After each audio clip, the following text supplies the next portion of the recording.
Hello, and welcome back to Talking Shop, a series of fun conversations with consummate concert artists, composers, opera singers, and choreographers. I couldn't be happier to have as my guest today Ingrid Keller. Pianist Ingrid Keller is a recitalist, collaborative pianist, educator, and founding artistic director of the Belvedere series, a chamber music series in Richmond, Virginia. Her performances have been praised as a revelation in musical excellence, by the Oakwood Register, and an unforgettable experience by the Berkshire Gazette. She has appeared in prominent venues across the U.S., including the Kennedy Center, Boston Symphony Hall, Jordan Hall, the Banff Centre, and Tanglewood, as well as internationally. Ingrid formerly was repetiteur and rehearsal pianist for the Richmond Symphony Chorus. Her vast knowledge of instrumental, vocal, and operatic repertoire has led to stage appearances with celebrated artists such as Yo-Yo Ma, Don Upshaw, Leonidas Kavakos, and Joe Bergstaller. She has also performed with major symphonies across the country. I met Ingrid just before the launch of the Belvedere series, and I'm so thrilled to have her as my guest today. Welcome to Talking Shop, Ingrid. Thank you so much for having me, Lisa. Pleasure to My be great, here. my great pleasure.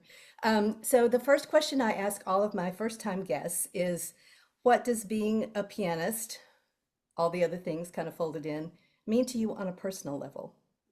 Okay, well, oh gosh, that's such a loaded question, I guess. Now, as I feel the older I get, my identity shifts, every decade quite a bit. But certainly I would define myself as one of the few things as being a pianist. It's been a very important part of my life since I was very young. I started at the age of 3. I was sitting on telephone books, learning through the Suzuki method, and had a lot of involvement from my mother, who would sit with me every day and practice.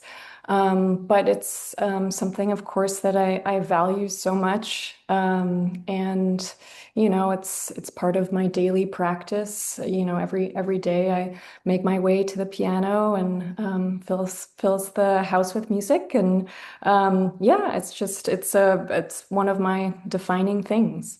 Yeah, absolutely. So tell us your story. How did you discover well, you discovered the piano through Suzuki, right? But how did that happen? Because my own daughter was a Suzuki demonstration student, I guess you'd call it, for lack of a better word, at age 3. So how did that happen for you? And was there a time during your musical education that you just knew that this was what you were meant to do with your life? Yeah, certainly. So I had a pretty precocious older brother. And I think so he started when he was 3, and I wanted to do kind of everything he did. So I was a little over 2 years behind him. And yes, I mean, I don't really remember, of course, I don't have memories from when I was 3, but I remember, I start to remember around age 5 of going to, these church basements and the different teachers and sitting with my mother. There's some videos, of us playing the twinkle variations.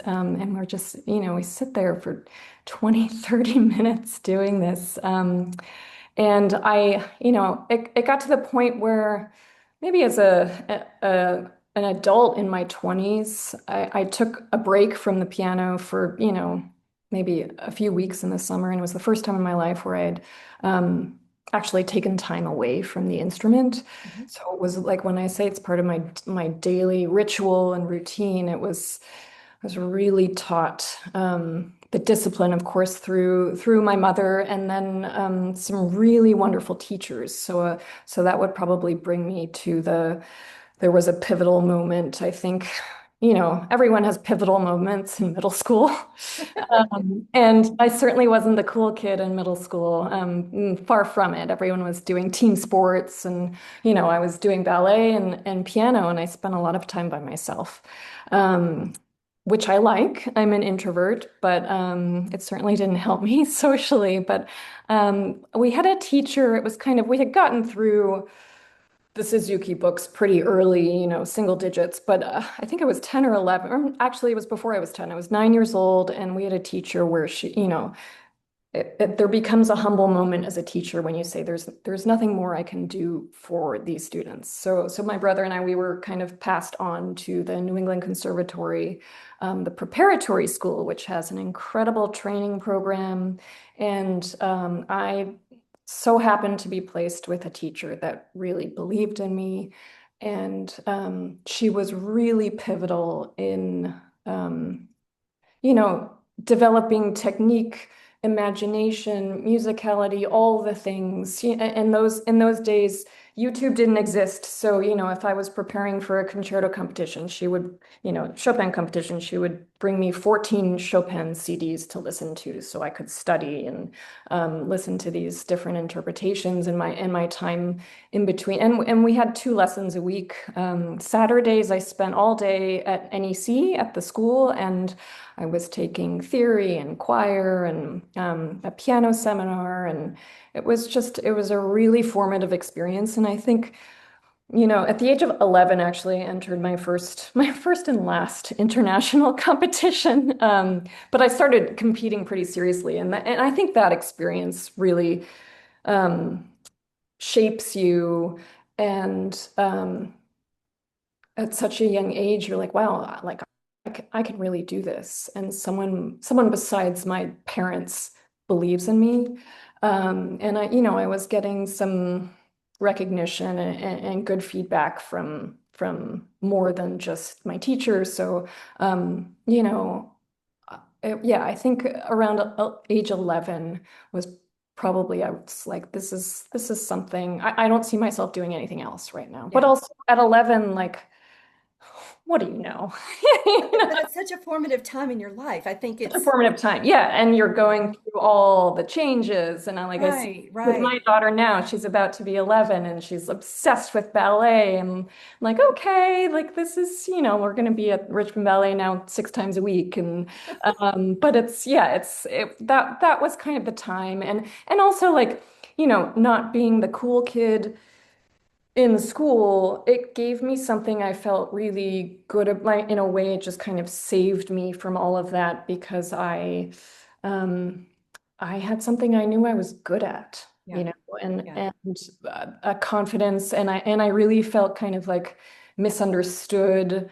And I feel like a lot of, young artists are like, oh, nobody understands me, and that's okay. So it was kind of like that thing, but also at NEC, I had this community, like my first crush, of course, was a musician. And um, there was this community of kids that were also kind of misunderstood in public school, and we had this common thing. So that was really formative and also interesting because my brother had the exact same training, and he really didn't have that same experience. I mean, but my brother was also good at everything. Like he has one of those brains that can just absorb like a sponge, and also he did all the sports and everything. And but yeah, so it was just interesting to have, two people of the same family, and I just really took to it. Yeah, yeah. That's that's a great story. I just think I think that time in our life though, starting at 11, you're really beginning to discover a little bit of who you are. I mean, it's a process, right? And all the teenage years and it's just such a crazy journey and it just sounds like it was a wonderful thing for you to have this. You had this early on, this validation and you were able to really pour yourself into that. I think that Yeah. was awesome and you Yeah, feel lucky to have had a teacher who believed in you at that age.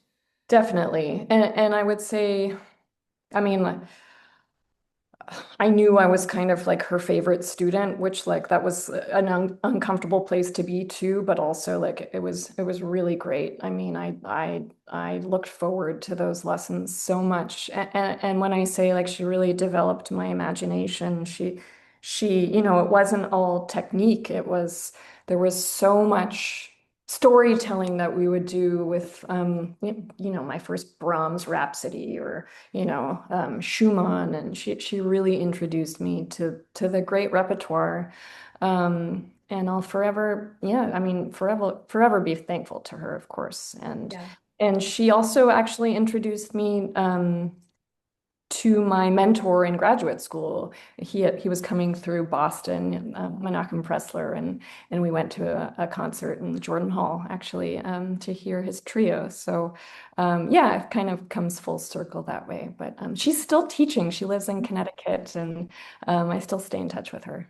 That's lovely. That's Yeah, really yeah, lovely. yeah. I just am sitting here thinking how lovely to be able to have storytelling and imagery introduced, at that stage of your Yeah, life and your development yeah, as an artist. yeah, yeah. I can't even imagine how fabulous that I would. mean, I remember like, this first time we did sort of this experiment, this Brahms Rhapsody, and I was a pretty quiet kid, and she was trying to get me to like get a little bit wild, 12 or 13. She's like, I want you to think like your hair is just gonna go crazy. And we developed this whole story around the piece, whether or not like Brahms probably is turning in his grave, but like yeah, it was just kind of one of those things that really helped me. Yeah, I think that kind of wild imagination really can contribute a lot, quite honestly. Yes. I think you were Yes. very lucky. Yeah. So gosh, what And was I it think too, like? well, Yeah, just kind of, sorry, piggybacking on that, go ahead. really into ballet. So I danced pretty seriously for 10 years, and I think that also very much helped. I mean, like, of course, going to all these uber romanticized, Romeo and Juliet, Sleeping Beauty, Swan Lake, all these things, Yeah, and I got subscription tickets every year, and that really shaped.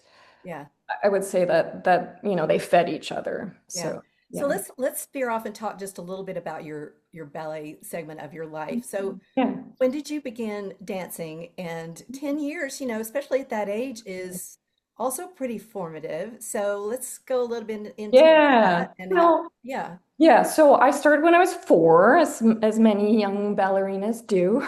yeah, And I mean, of course, having the music training helped with that. So I was with New England Ballet, and as it became more and more serious, unfortunately, like I couldn't do all the classes because my piano practice would take up quite a lot of time. And then I think kind of a pivotal point is, no pun intended, but like when you get on point. And a couple years in, I didn't think I had the strength.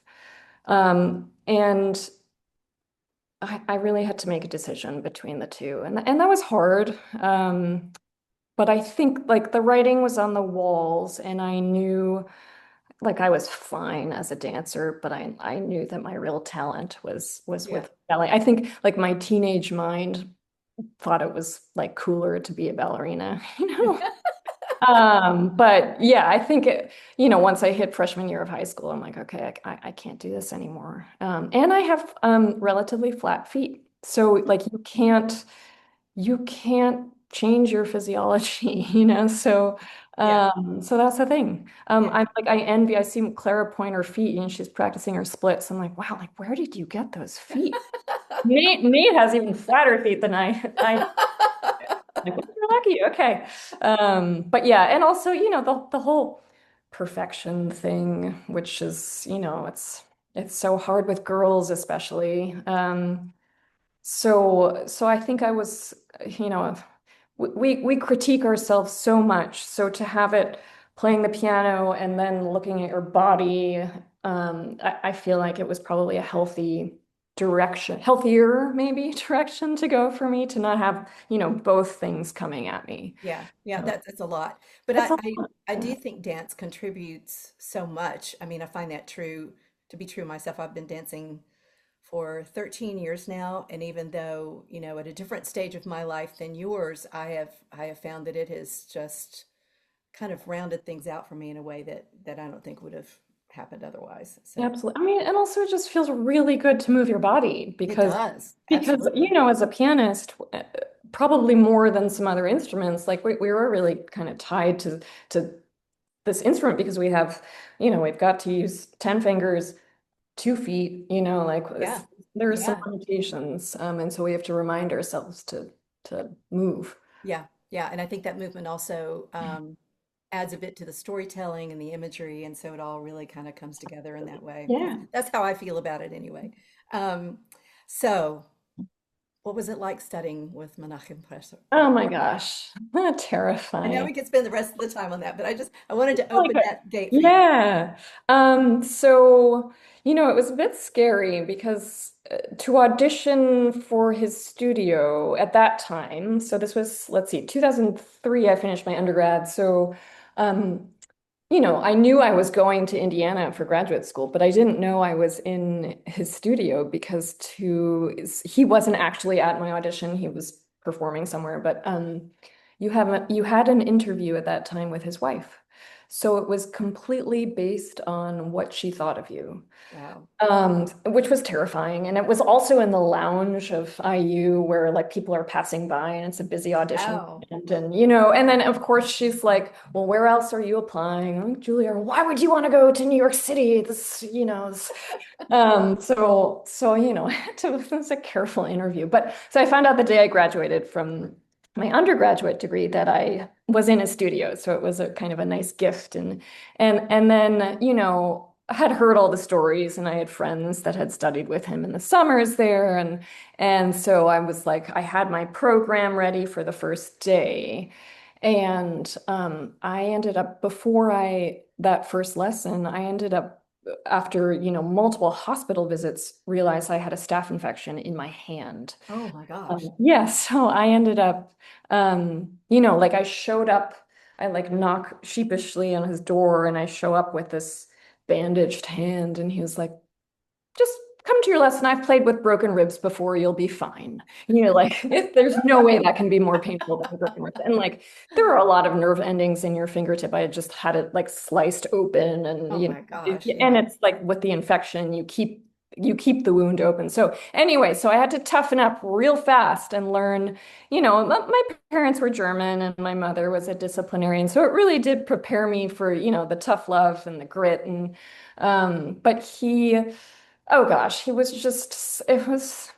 so terrifying and so inspirational in the same moment. I mean, like you were just kind of so on for that 60 minutes that you had. Sometimes you had lessons every 3 days when he was in town, and he really required that first year that you bring in a memorized movement every lesson. Wow. So we practiced a lot.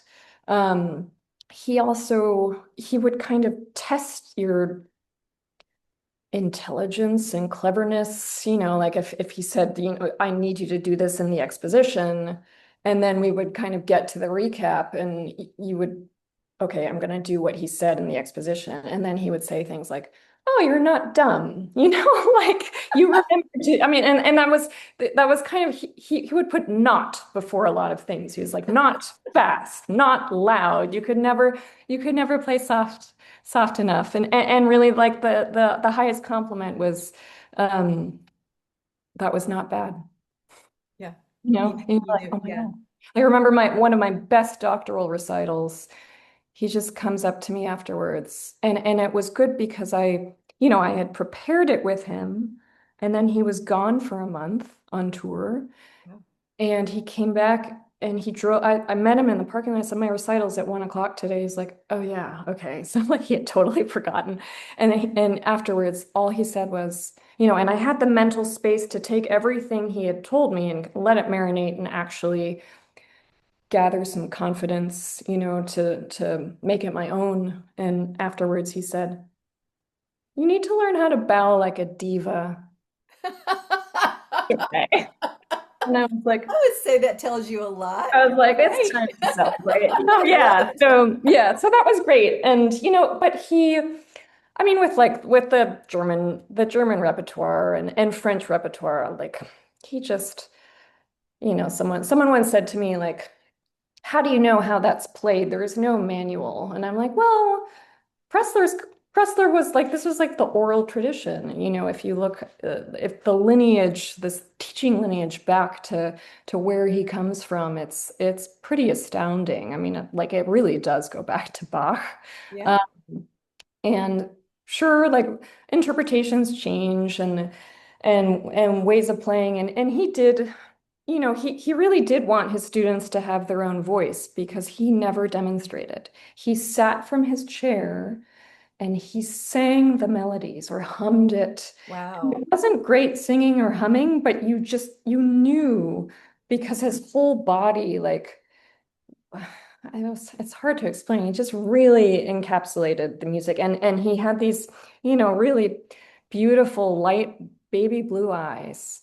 And gosh, and they would just, how some people just have sparkly eyes. Yeah. He had Yeah. sparkly eyes. So, even when he was so mean, we got to the point we had a relationship where, if he would try and insult me, which he liked doing, it's like I would just kind of look at him and start laughing, and then he would start laughing. And I love it. but yeah, I've only seen him get mad once or twice, and that, it's terrifying. But yeah, he's just a legend. I went with one of my classmates. We went back for a memorial service, not his, but one of the former deans. We went in May, and we went to his old studio, which is no longer, it's used as a practice room now, and we both just stood outside the door and told stories of the lessons. And my friend Steve said, before my first lesson, I think it took me about 5 minutes to gather the courage to knock on the door. Yeah.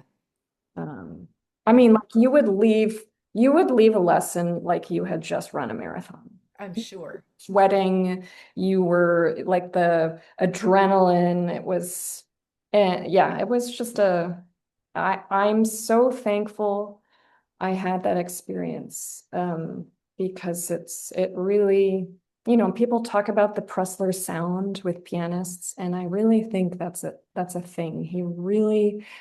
Everything he taught was about sound and color. And he had this crappy instrument in his studio, but you know what? That didn't matter because I think his philosophy was like, you should know how to make any piano sound good. Yeah. Absolutely. Yeah. That So might have also been kind of a gift in a weird way. yeah, I think so. So Yeah. Yeah. yeah, it was, life-changing, transformative, all the things that like our true mentorship and apprenticeship should be, you Yeah. know. Yeah. So you got your master's, you got your doctorate, but it was kind of a while before you started the Belvedere series. So Oh yeah. what was Uh, your life like yeah. as an artist? Yeah. Anything else you want to throw in between that time and 4 years Yeah. ago? Yeah. Yeah. They say like once you have a job, nothing can really prepare you for your job except for doing the job and like Right. learning. And so nothing could have prepared me for no longer being in school. Like, and I think schools are kind of, certainly music schools are hopefully pivoting and realizing that they need to do a better job of, not just teaching you how to play the piano. So Right. that's very much what and that's a very old school thing. Like I was taught just to play as much music as well as I could. And so when I was finishing my doctorate, and I was accompanying quite a bit at IU. I plunked myself in a lot of studios, and I made money that way in teaching. But well, personally at that time, it's kind of when my now husband walked into my life, and I was not really ready for that, because I wanted to start applying for jobs and do my professional thing, but it was a little too good to be true. So we ended up, he was living in Cincinnati at the time, which is very close to Bloomington. So we would, as I was finishing up, kind of do trips to see each other. And then I ended up moving to Cincinnati, and I got a job teaching private lessons at a school, and I freaked out. And I thought, well, I said to my husband, who's very wise, and he wasn't my husband at that time, but he was still very wise, because he had left music long before I mean, he decided this is not going to be my career. So, Yeah. I was like, I need to go back to school because I love vocal coaching and accompanying, and I need to like get a doctorate in vocal accompanying. And he was just like, no, you don't. You, you already know how to do all that. Like you're not going back to school. Yeah. Um, and you realize that community you had in school, like that was as good as it ever was going to get, or that's what it felt like then, because you're Uh-huh. surrounded by so much talent and people that, think and eat and breathe the way you do. And I panicked. And then also like paying bills and, like trying to pay rent. So I took a lot of work that I was really unhappy with and felt really bad about myself for a while, because it's like, is this as good as it gets after the training I had? Like, and I started applying for university positions because I had the doctorate. But that was, I would say those 2, 3 years were really, really tough, which, in retrospect, like those years are tough for anyone. Like most normal people get out of school at 22, 23, and they don't know what they're doing. They probably Right. went back to school Right. too. School's Yeah. fun and you don't have to worry about, yeah. So I was not prepared. I was not prepared for that. But I was making a living. Cincinnati was a great place to live, and I slowly started to meet people. I got my first adjunct job. It was in Dayton, so I was commuting. It was not a great commute, but I would say that another wonderful mentor in my life was the department chair there, who really believed in me. And as an adjunct professor, normally you're just kind of treated as a servant or Exactly. janitor, Yeah. whatever. But she gave me um, a concert. She gave me time with like my first radio interview there, and she introduced me to donors, and she treated everyone there with so much respect. And she was a great listener, and I think she knew that I wasn't going to stay. Not because of her, of course, but because it was adjunct, and so I ended up a couple of years later getting my first and last tenure track job just over the river in Kentucky, so Northern Kentucky University, which literally 10 minutes from where I was very lucky. It's a competitive market. I was not their first choice. Later found out. It's Um, better to know yeah, someone told me afterwards. like 6 months. You can kind of see what kind of environment that was, but I was like, oh, okay. Um, but that was great for opportunities. I was performing so much, with there is a wonderful crop of talent in Cincinnati. And um, we did that. I did that for a year. My husband was working for the symphony, and he kind of got a huge job opportunity in Oregon. And for many different reasons, decided I can leave this tenure track job, and I started working at the University of Oregon. So he was working for the Bach Festival, and Eugene, Oregon was a great place, like we didn't have roots, we didn't have a family or anything, but I was in my mid-30s, so it was, if we were going to do that, time to start thinking. Sure. Um, and then his well, I'll say this really nicely. We aren't West Coast people. Okay. Fair enough. Yeah, Oregon's beautiful, but we knew we wanted to come back to where our family was eventually. And I had my first daughter there, which was kind of course, wonderful, and but also really, really hard. I Yeah, had, because she didn't have family around, right? we didn't have family around, and I think I was suffering with postpartum depression, and I just didn't know. Yeah. Like it was actually really bad, I think. Like I don't think I left the house like within 10 minutes for almost a year. Wow. And I didn't realize that was like someone didn't like take me by the shoulders and was like, Ingrid, like, Yeah. okay. But also we were unhappy there. So my husband was trying to get a job. I mean, we were just our eyes were on the prize over here. So that led us to Richmond, which is where he's from. And so we moved back across the country, and I think we were there almost 2.5 years. So and Clara was 1 at the time. And then kind of the same thing. I was starting again. I was teaching always. I was playing at St. Stephen's to kind of get myself out of the house, and then I got pregnant with number 2, with Phoebe, and that was great, but it was like I was just sick for a long time because I should have known. Um, Oh, yeah, yeah. But yeah, so let's see.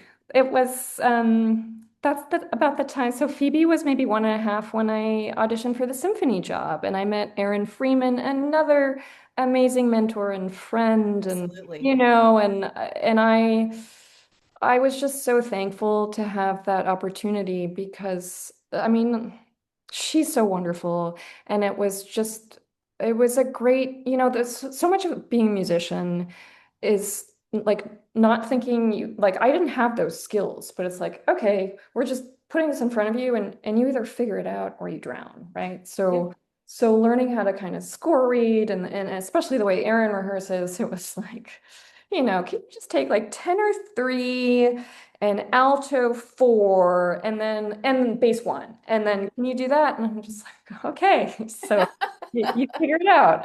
yeah, yeah, So that was really wonderful, and then the world shut down. yeah, Then it was COVID. yeah. My kids were almost, let's see, my Phoebe wasn't even 2. She was potty training. It was, yeah, that was and I remember kind of was starting to do recitals again, which was great for me, because I really did take some time off to be with my babies.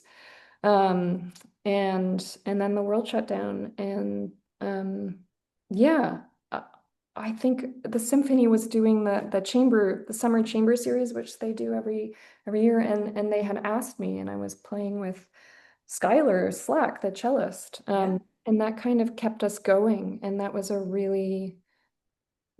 a special collaboration because I kept playing and the symphony gave us an opportunity and it was really special. There were like 30 people in the audience and somehow we convinced them that we didn't need to wear masks so we could breathe. But yes, I think that was so that and then gosh, that was 2020. Yeah, And then by, my husband has a lot of experience with arts administration, and I really wanted to do my own research on how to start a chamber music series. And it's yeah, kind of something we've always talked about. And of course, I love chamber music. Um, and I had, everyone had a lot of time to think in COVID. And I ended up taking a course, an online course with Nick Fotinos. He's one of the founding members of Eighth Blackbird. And at the time, he was doing these courses for people that want to start a nonprofit. And it was like, oh, I remember I had injured my eye. I had like banged into the carter. So I think I had a concussion during this oh my meeting. goodness. Black eye. And I Just was like, add to everything can't, else. like I need a glass of wine to like help me with the pain. But and then of course, like everyone was showing their face. So I was like, oh God, like so I mean, that was amusing. But class was great. So, and it was very simple, like just like a checklist, like here is how easy it is. And then some basic things. Sorry, it's easy to incorporate a 501(c)(3). It is not easy to start. I was about to say. But like I needed a checklist, like Yeah. get a board together, um, file these papers, do the easy form. Like you didn't even need $10 in the bank. And I met some, really wonderful people. It was through the chorus that I had one of my most valuable board members, Kenna, who helped me kind of start the organization. She was my treasurer and um, I remember sitting down with her and she's like, well, what's going to be your source of revenue? I'm like, what do you mean? What the hell is revenue? And how do we do that? Yeah, I've learned so much. But in terms of incorporating it, I knew what I wanted to call it. And the namesake is from this museum in Vienna, which I love, called the Belvedere.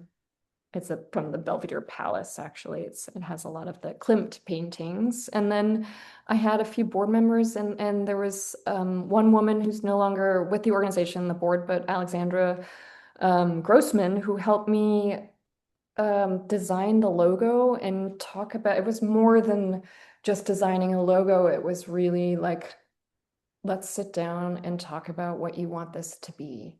Yeah. And it was really, that was kind of the first time I had thought about like brand and Mm-hmm. halo of a brand and what that means and how I didn't want this to just be like, hey, you want to go to this concert at the church? Right. You know, Right. like I think, I mean, the original idea, which, maybe we'll get to do this someday, but to have, a really curated the concert and then everyone sits down for a dinner. But I quickly realized like, no, no, no, this is about the music for Yeah. me, first and foremost. But she was in Australia visiting her family that summer. So this was 2021 that we were I gave myself a year before we did like the first test concert in 2022, Mhm. which I think you were at. Um, Yes, I was. but in the summer of 2021, I used to set my alarm for like 4 in the morning because Australia time, that was her days were winding down, and we would have these 90-minute meetings. I mean, the sun was rising. I remember as we were finishing up the meet, and she was like, who do you want to come to these concerts? Like what, all the questions that, to kind of help me create a vision of what I wanted the Mhm. series to Mhm. be. And as you know, it has changed so much. And, from that first concert, gosh, I was so nervous. Do you remember how nervous I was? I do. So nervous. Because I mean, it was still COVID Yeah. and like our house was packed. Yes. To the gills. The gills. And it was the first were you at the daytime concert or the evening? Oh gosh. I'm not sure I remember. So for some because of someone's schedule, one of the musicians' I think schedule, it was the but evening. Yeah. we had to do, or we didn't have to. I decided we were going to do two concerts in one day. And it was also we ended with the Brahms quartet, C minor quartet, piano quartet, and it was his birthday, coincidentally. It was May 7th. And then was it the concert where I played Opus 118 too and like dedicated it to Mother's Day? My mom was there. Yes. Yeah. Yes. Um, yeah. I kind of felt like it was like putting on a wedding because it was just this huge It was a big deal. I mean, it was, we were all very excited. I do remember Yeah, that. Yeah. Because I yeah, remember, when, in our we went to each other's houses for dinner, for a good while before all of this happened, and yeah. remembered hearing you and Nate talk about it and just how wonderful it was. I want to backtrack just a wee bit and talk about how did this how was this idea generated? Was this something you had wanted to do your entire, I mean, life after, obviously not since you were four, but at some point, was there a thought that said, someday I want to have this chamber music series? How did all of that lead to that first contact with the, how Yeah. do you Yeah. develop Oh, this that's a idea? really good question because there was a specific moment in 2019. There was a cellist that we were doing a tour. One of them was at a school at JMU in Harrisonburg in Virginia. And I just remember the feeling on this tour of like playing at these universities. And it was very much like your traditional concert, right? Like the rep was pretty traditional. Um, the feeling was traditional, as in like the artists come on stage, bow, do their concert, and then leave. And I just remember like that moment at JMU being like, this doesn't, I don't want to do this. Yeah, This doesn't feel right. yeah. I remember talking to him afterwards, and he wasn't like, he was like, oh, this is great, like I just want to perform and do this, but I'm like, no, no, no, there's like, why? Like you're the people on the other side of the stage, like why are they there? Like they don't know why they're there. I Mhm. mean, the students know why they're there because they have to check off their convocation box or whatever Sure. they do, whatever. But like, why are we playing this? Why are they coming to the concert? And it has to be better than this. Yeah. And not saying that like we played badly or anything. No, like it was a very high level, but also like the experience has to be better. And Uh, there was an element that was missing that it you, was a big ele like the elephant in the room was that like this is not the spiritual transcendent thing that it yes. could be because there was a communication connection lost, I feel like. So we had when Nate and I lived in Cincinnati, we lived in this kind of up and coming neighborhood close to the music hall called Over the Rhine. And we had this loft. And it was really cool. It had 18-foot ceilings. We were on the Oh, top wow. floor, That sounds like cool. just three open rooms. And it's when I got my first Steinway and we put it in this loft. It sounds very fancy, but like our mortgage was like so cheap. The whole thing, I mean, living in Cincinnati still is much cheaper than Richmond even. Um, but we had a concert and we had like 40 people there. We had a mini orchestra. Um, and we served snacks, food, wine, and it was really special. So I remember that feeling and how I wanted to see if I could create it with the series um, somehow. And then, being in someone's home, of course, is so different than a concert hall. And I guess Warmer. Yeah. yeah, it's warmer and you're welcomed and it's Mhm. like, we're I'm as artistic director trying and owner of the space, like I am welcoming you and I want to serve the people that are showing up. And I'm still trying to figure out like how can that same feeling be conveyed in a larger space. Right. And I do think some of it will always get lost because Yeah. it's a sterile Yeah. space. That's inevitable, I think. It's But inevitable. Yeah, but if there can be, and I think it starts, so I'm reading this great book right now called, oh, it's right here actually. I'm putting in a plug for this book. It is called Unreasonable Hospitality by Will Guidara, who was the owner of 11 Madison Park, which was like the #1 restaurant in the world for a while. But the idea that first and foremost, he treated his staff, his servers. I mean, he had a huge staff of like 26 or more reservation people.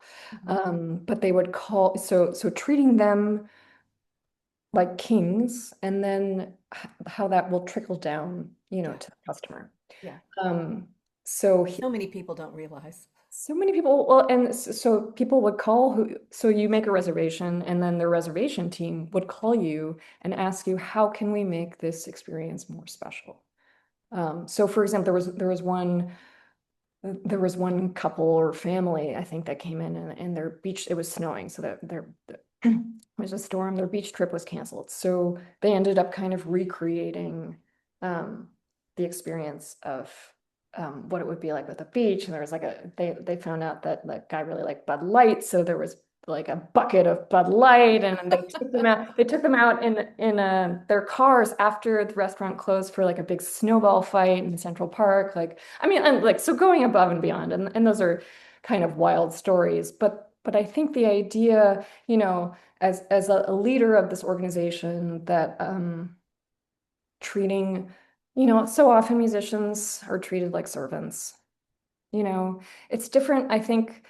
And we're bringing in all these freelance musicians. So sometimes we have regular people, not always, but it's like I want the musicians to feel valued the most, Yes. and I think that's in an environment in our country, especially where I don't think that's always the case for many reasons. I mean, I think there's financial reasons, there's, people, a lot of organizations are understaffed, it's very stressful. Um, but I want that first and foremost to be, at the top of the organization, that the musicians are treated like kings. And then I think that trickles down, you know. Yeah. Yeah. Um, Well, I think it also plays, I want to talk about the caliber of Yeah. artists that you offer, because even from the get-go, and then I know a lot of this is due to your network that you developed in your undergrad, your graduate school experiences, and just your performance experiences Mhm. overall. Mhm. But you have such a wonderful, vast network, and I mean, some of the finest musicians I've heard in the entire universe come to the Belvedere series, and I know it has to do with you as a person. It has to do with your relationships, but I believe, your relationships don't span everybody that's been there. So I'm sure you developed a lovely reputation for how you treat these musicians.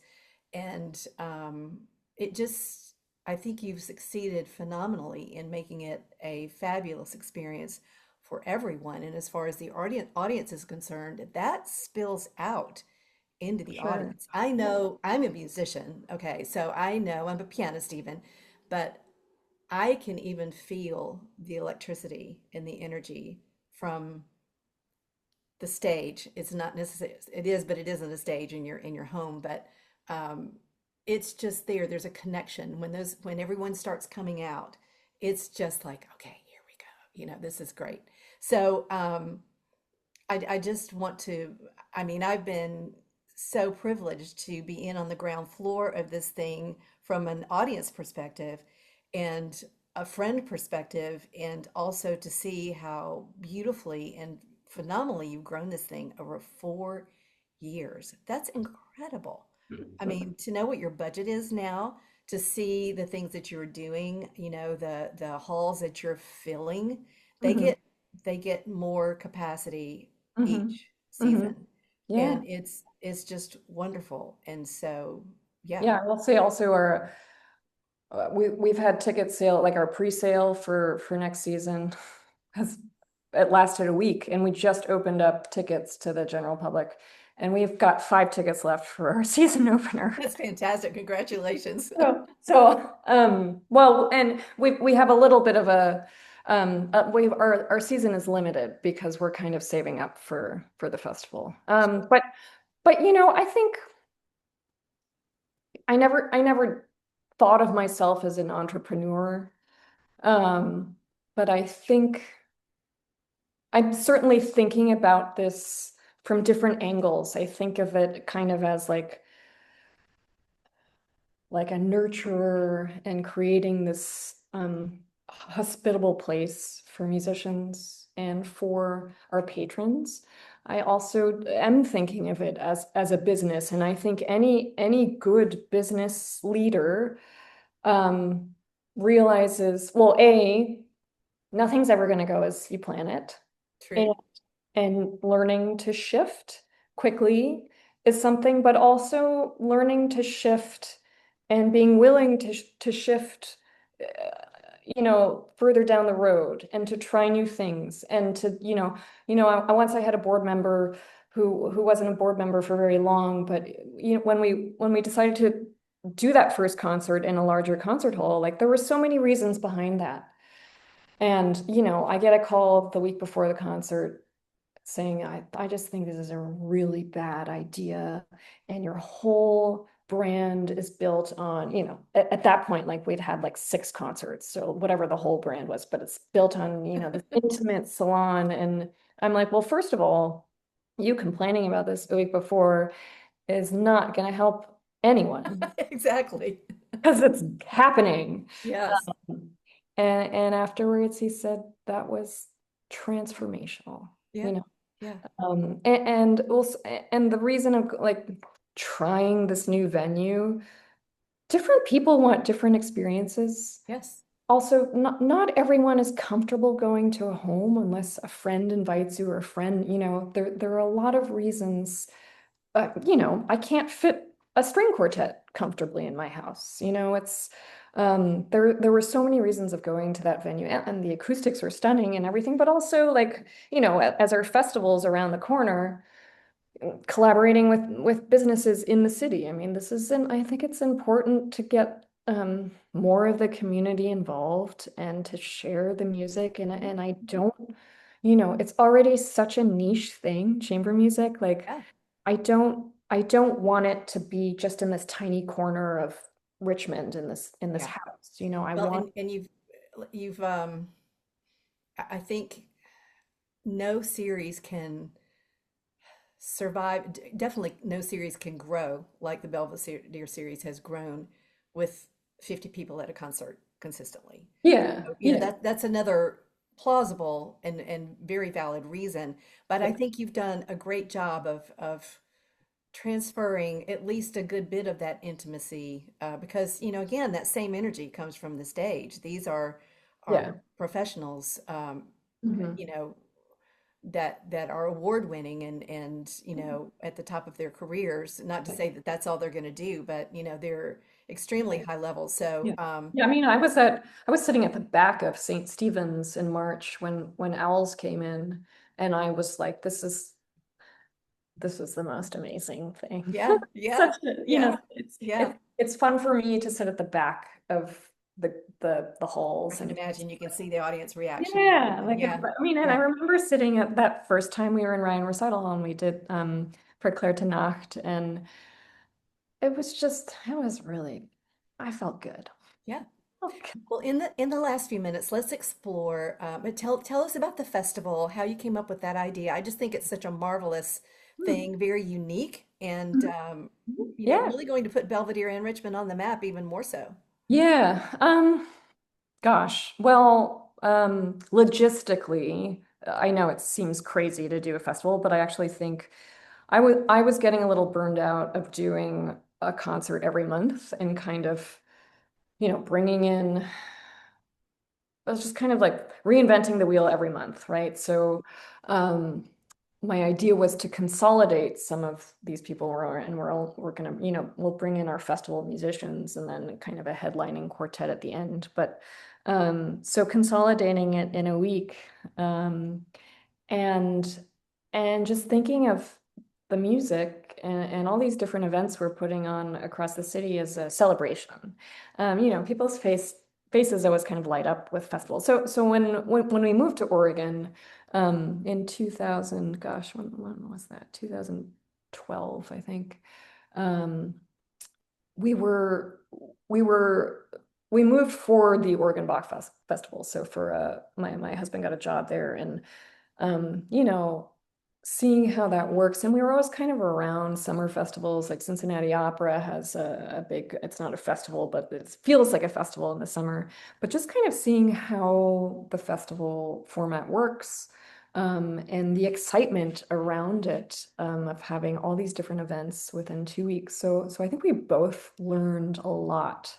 You know, we're so close with the community in Eugene. It's a small community, but so gosh, Richmond doesn't have anything like it, you know. I knew I wanted to start exploring other venues and museums and restaurants, um, and breweries and the jazz club or the music club in Carytown. So yeah, it's all going to happen in 8 days, 12 events. We'll have kind of four main stage, larger venues, and then the Wilton House Museum. We'll do a candlelit concert there. We will do two house concerts, but that's it at our own house. And we're doing a cabaret night at Chez Fun. Fushi. We'll do a three-course dinner with cabaret singers.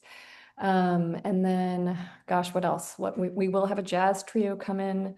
I'm hoping Hardywood Brewery will do like a Beethoven and beer thing and invite families. And yeah, so it's I would say like 73% planned. That's pretty good at this stage.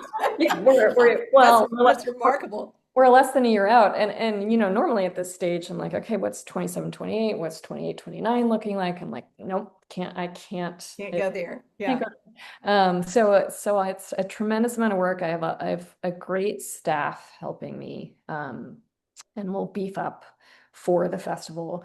We've got just 26 artists coming in, and it's going to be awesome. We're celebrating American music, and it's a Beethoven year, so it's a Beethoven death year. So we'll have a lot of Beethoven. And yeah, hopefully, I really hate the tagline, something for everyone, but I It's think it true. actually, there's a reason that exists because Exactly. it might Yeah. just be something for everyone. So Well, it's so exciting, and I'm so glad that we were able to do this talk in a timely fashion because I don't usually timestamp these episodes, but the series is coming up, and so I think it's well timed, and really glad to have you with us today on Talking Shop. So thank you for making time out of your hugely busy schedule to do this. thanks so much.